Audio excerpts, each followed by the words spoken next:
देश भर में पेपर लीक के मुद्दे पर मोदी सरकार के खिलाफ मोर्चा खुला हुआ है। युवा और बुजुर्ग सभी की एक आवाज है। इस पर लगाम लगनी चाहिए, जवाबदेही तय होनी चाहिए। इस मामले में दिल्ली ही नहीं बल्कि पूरे देश में प्रदर्शन जारी है। एक तरफ जंतर मंतर पर युवा डटे हुए हैं तो वहीं कांग्रेस देश भर में छात्रों की गूंज नाम से हर प्रदेश में जाकर आंदोलन कर रही है। और अब कांग्रेस सांसद राहुल गांधी मैदान में उतर गए हैं। उन्होंने केंद्र सरकार पर तीखा हमला बोला और कहा कि अब क्रांति का समय आ गया है। तो किस क्रांति की बात कर रहे हैं राहुल गांधी, जानेंगे इस रिपोर्ट में। पेपर लीक के मुद्दे पर मोदी सरकार की मुसीबत कम होने का नाम नहीं ले रही और कांग्रेस सांसद राहुल गांधी सरकार की परेशानी बढ़ाते दिखाई दे रही हैं। उत्तराखंड में राहुल यूथ कार्ड खेलने की तैयारी में है। इसी क्रम में राहुल गांधी ने देश की शिक्षा व्यवस्था पर सवाल उठाए हैं। जवाबदेही और शिक्षा व्यवस्था के मुद्दे पर सरकार को घेरा। इसके साथ ही मोदी सरकार की चुप्पी पर भी सवाल खड़े कर दिए।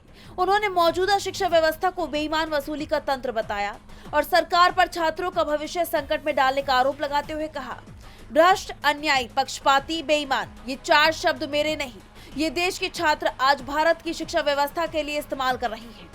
और सच यही है, भारत की शिक्षा व्यवस्था अब एक बेईमान वसूली तंत्र बन चुकी है। जो व्यवस्था बच्चों के भविष्य को तैयार करने के लिए बनी थी, वो आज उन्हें और उनके परिवार को कर्ज, तनाव और निराशा में धकेल रही है। राहुल ने दावा किया कि इसी भ्रष्टाचार ने पेपर लीक माफिया को जन्म दिया, जो तैयारी कर रहे लाखों छात्रों की सालों की मेहनत एक झटके में लूट लेता है।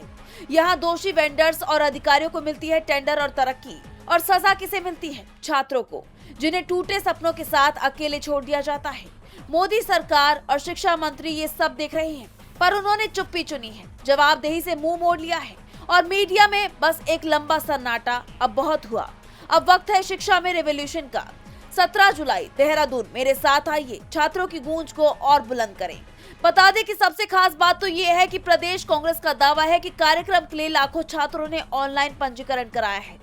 और अगर कांग्रेस का ये दावा सच होता है, जमीनी हकीकत में तब्दील होता है, तो ये कांग्रेस की युवा राजनीति का बड़ा शक्ति प्रदर्शन माना जाएगा। इस कार्यक्रम के बाद ये साफ हो जाएगा कि कांग्रेस को कितने युवाओं का साथ मिल रहा है। ऐसे में राजनीतिक गलियारों में कांग्रेस के इस अभियान को लेकर चर्चा तेज हो गई है। कांग्रेस के इस अभियान से बीजेपी की परेशानी बढ़ना तय है। डीबी लाइव उत्तराखंड की रिपोर्ट।